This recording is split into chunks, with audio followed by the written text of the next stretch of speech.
Now with our big board, and first up, the debate over homework bans. It's heating up all over the country as some schools start to do away with homework.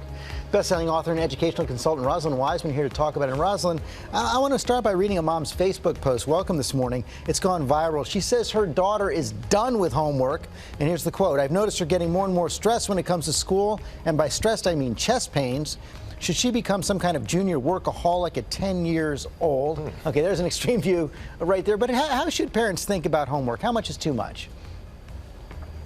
Well, starting in first grade, we think that 10 minutes a night per grade, and then adding it 10 minutes after that is really what we want to do.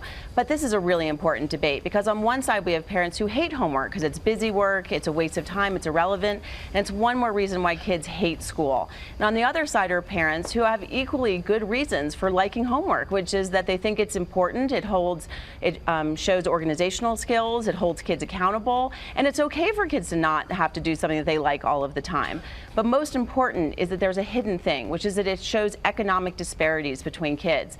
Because when you have a special project and creative projects, it really benefits the kids who have the resources to be able to do it. And that's really unfair, and it's totally reasonable for less affluent parents to feel like that is inequitable and unfair to their kids. Now, Rosalind, you're a mother of 2 kids, so how do you feel about it? Homework or no homework? Well, I'm the mother of 2 teen-age boys, so I'm always looking to hold them accountable whenever I can. But I want them to like homework and see that it's relevant to their learning.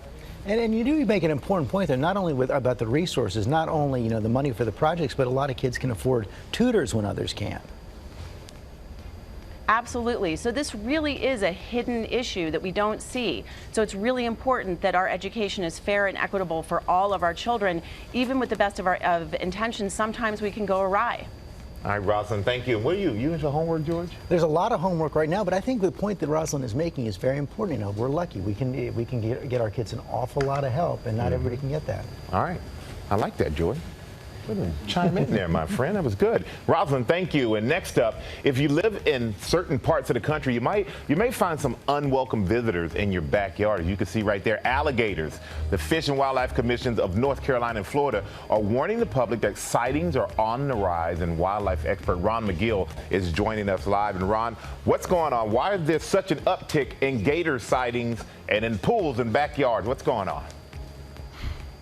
Well, it's a couple of reasons, Michael. What's happening is basically we're going through a little bit of a drought. So prime alligator real estate's kind of at a high demand right now. So alligators are going to find these areas, and also it's breeding season. So what's happening is the big males are chasing the little males out, and you know what happens is females tend to make males a little desperate, sometimes borderline stupid, because they're looking for those females, and they're traveling everywhere, okay? And these guys, the smaller guys especially, they're going to be trying to find a pond where they can find a female that doesn't have a big guy in it. And generally, more often than not, they get chased away. So these alligators they'll try to go through your screen, they'll go through your pool. If they see the reflection in the sliding door in your back porch, they'll come at the reflection. They think it's another alligator. Say, no, this is my spot, and they're going after that alligator there. They're not the brightest bulbs in the chandelier. They're very much driven by that need to find a female and need to find some water, which right now is at a premium here. That alligator in your arms does not look all that happy right now, so I'd be a little bit careful with these guys. He's okay. I've got him. He's a youngster. It's not a problem. This guy's only about 3 years old. But, it's the big ones. And listen, the best thing you do is just leave them alone. Let them find their girlfriends and let them be happy.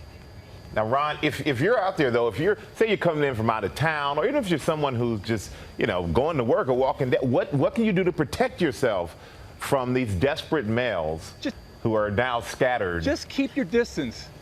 Just keep your distance, Michael. If you keep 15 feet or more away from an alligator, you're not going to be in any danger. That's it. Well, I tell you what, listening to that, I don't know if he was talking about alligators or real men. Here we go. But thank you, Ron. And Rosalind, thank you as well.